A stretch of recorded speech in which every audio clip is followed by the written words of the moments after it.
Assalamualaikum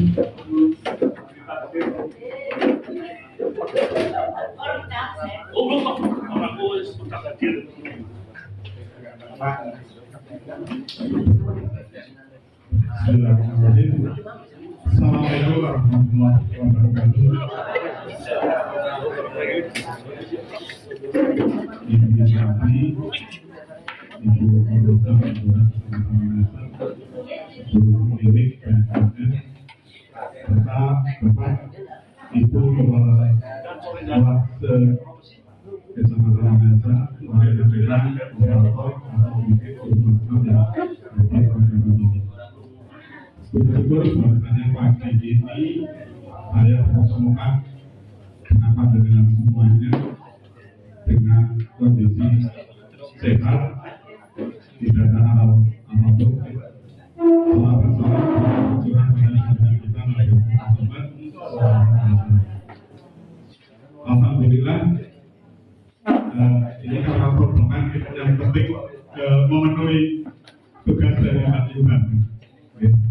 Ada beberapa hal yang perlu kami sampaikan karena yang paling mudah untuk mengingatkan kita, mengingat diri saya dan panjenengan semua kaitannya dengan nikmat yang diberikan oleh Allah yang tidak terhingga dengan 3 detik ini, yaitu agar kita selalu bersyukur.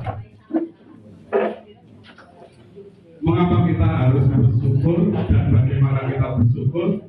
Ini yang kadang-kadang kita sering lupa. Yang paling mudah karena tugas dan pekerjaan kita yang kadang-kadang menumpuk dan datang silih berganti, kadang kita yang paling mudah mengeluh. Adanya hanya mengeluh dan mengeluh. Di dalam salah satu modul guru penggerak itu ada salah satu yang mempelajari bagaimana kita berpikir dengan berbasis aset. Nah, kita kaitkan dengan bagaimana kita bersyukur.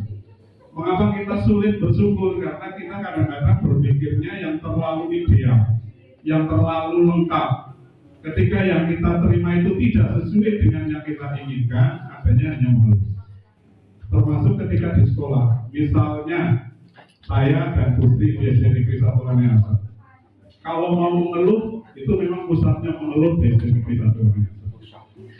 Guru negerinya, guru kelas hanya 3. Yang lain teman-teman biasa yang tidak terdaftar di Dapodi. Maka satu guru untuk bisa sinkron, itu harus mengajar 2 kelas. Ada yang kuliah itu mengajar sampai 60 jam lebih di Dapodi. Itu kalau mau mengeluh, ya memang disitulah mengeluh dan mengeluh. Tetapi kita diajarkan untuk menerima setiap apa yang diberikan kepada kita.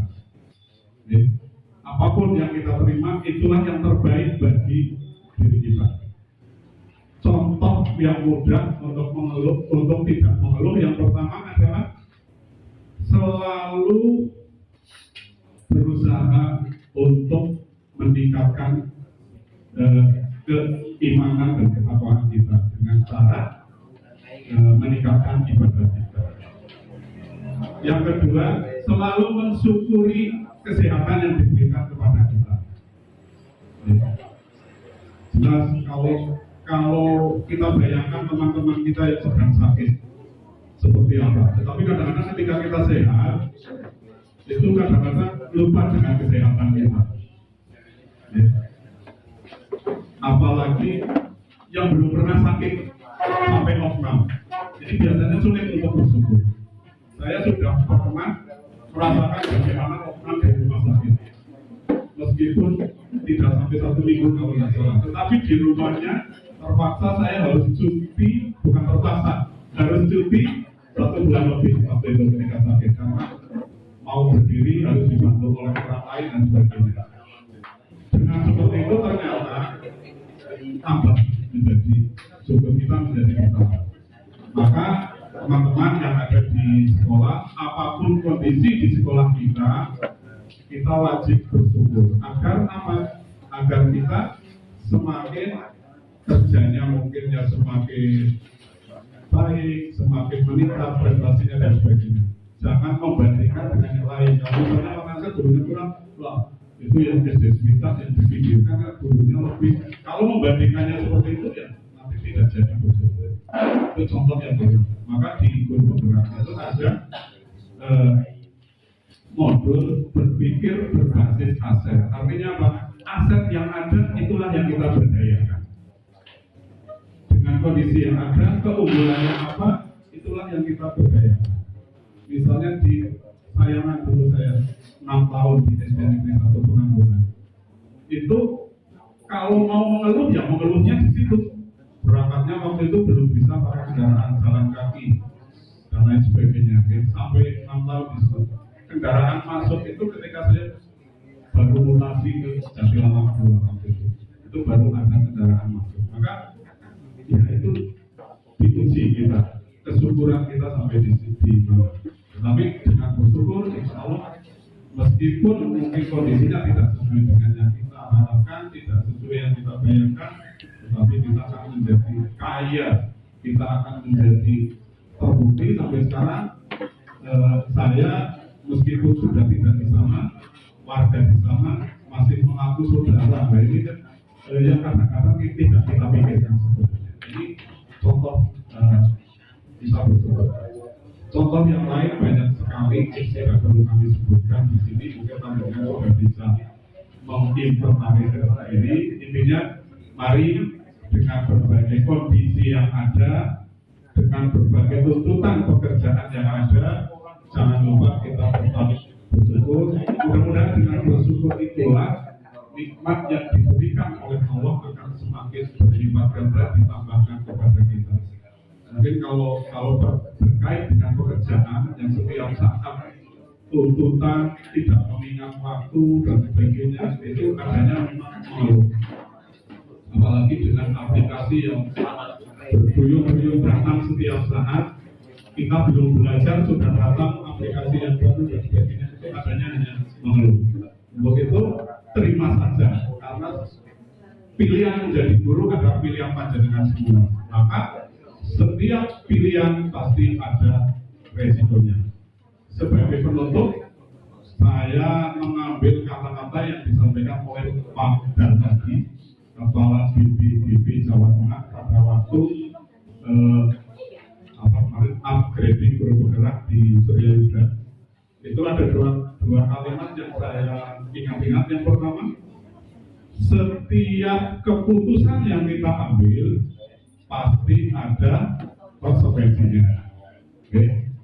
Panjenengan sudah mengambil keputusan sebagai guru, konsekuensinya ditutup aplikasi, ditutup sesuatu, maka ada. Ini yang pertama. Oke.